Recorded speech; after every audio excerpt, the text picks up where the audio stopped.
Bonjour les amis, une fois de plus et bienvenue sur cette septième vidéo où je m'en vais vous présenter la configuration physique et IP des éléments pour la connexion à distance, autrement dit des points d'accès Wi-Fi. Alors pour cela il faut aller sur Network Device, venir ici sur Wireless Device pour les équipements sans fil. Je vais importer, voilà donc tous les équipements, voilà le premier, deuxième, troisième, quatrième, cinquième, sixième et septième. Voilà donc tous les équipements ici qui vont donc nous permettre de... Alors continuons présentement en visualisant les configurations physiques de tous nos équipements Cisco en question. Commençons par le premier point d'accès. Passons en mode pointeur de souris. Je double, c'est quoi? Access point, ça c'est un type de point d'accès. Alors ici lorsqu'on parle de point d'accès, ça peut être tout simplement quoi? Un modem c'est un point d'accès. Vous pouvez aussi transformer votre téléphone en point d'accès Wi-Fi. Vous pouvez aussi transformer votre ordinateur portable en point d'accès Wi-Fi. Je double-clique sur lui en question. Je zoom in. Vous voyez que là on peut allumer, éteindre, modifier les ports. Je l'éteins là. Voilà donc les différents ports que je peux avoir ici. Vous le voyez, lorsque je clique, la description apparaît tout simplement en bas. Regardez, lorsque je clique là, voici là, vous pouvez venir ici là, lire la description pour savoir quelle est la description qui correspond à l'élément que vous avez acheté pour créer votre réseau. Alors, passons rapidement au prochain élément. C'est le deuxième, Access Point sous. Vous voyez, c'est presque la même configuration que le premier. On peut l'allumer, l'éteindre et modifier les ports naturellement.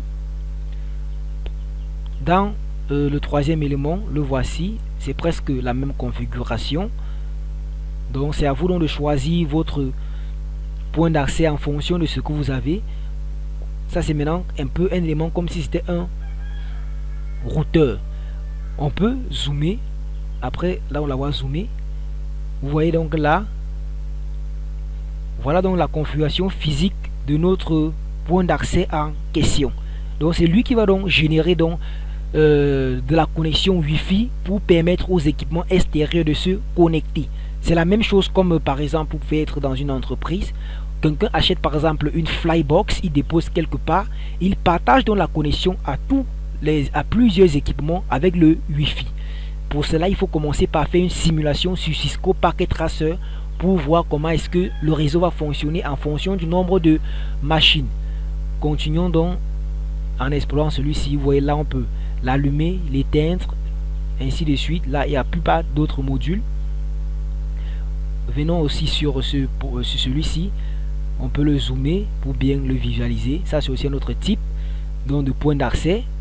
Tous les équipements, vous voyez ici les gars, c'est disponible sur le marché. C'est en fonction donc de ce que vous voulez faire lorsque vous faites vous voulez par exemple monter un petit réseau, que vous faites la simulation en fonction des équipements que vous allez acheter au marché. Ça c'est, vous voyez, ça c'est une antenne quoi. Il n'y a pas grand chose à configurer sur l'antenne en question.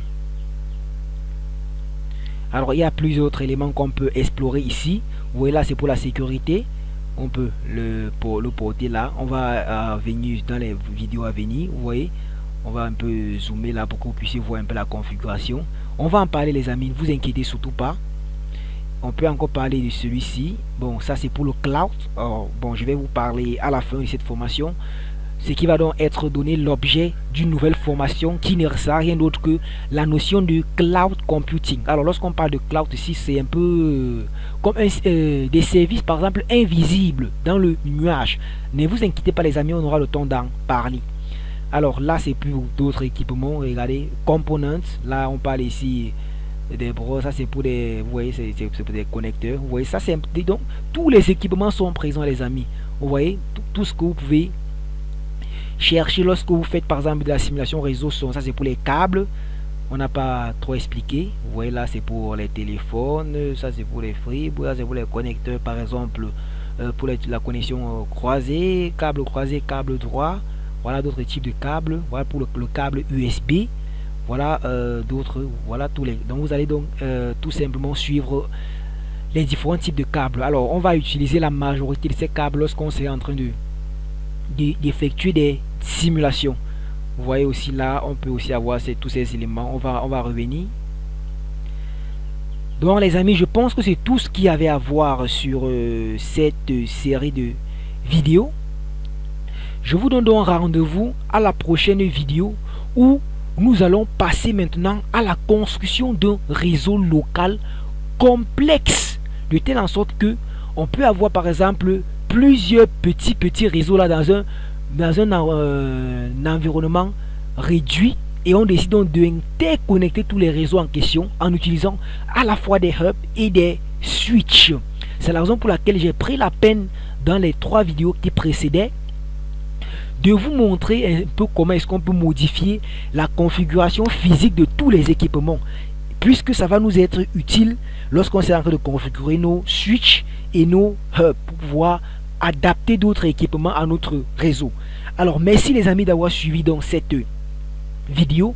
Je vous donne rendez-vous à la prochaine vidéo dans laquelle nous allons construire un réseau bien complexe, mais cette fois-ci tous les équipements du réseau doivent encore, je répète, tous les équipements du réseau doivent encore appartenir au même réseau. Autrement dit, la partie réseau doit être la même pour tous les équipements.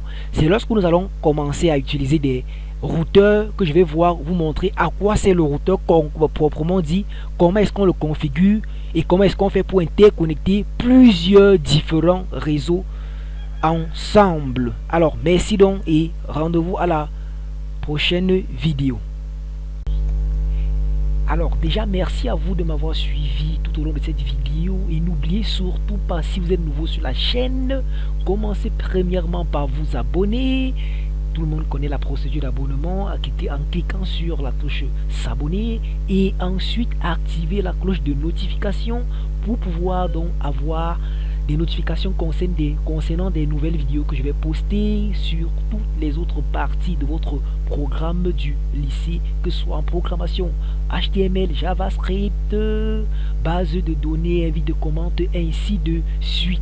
Et les amis, partagez massivement cette vidéo pour pouvoir faire bénéficier vos camarades de ce petit chef-d'œuvre. Alors merci et bonne journée, bonne soirée à tous.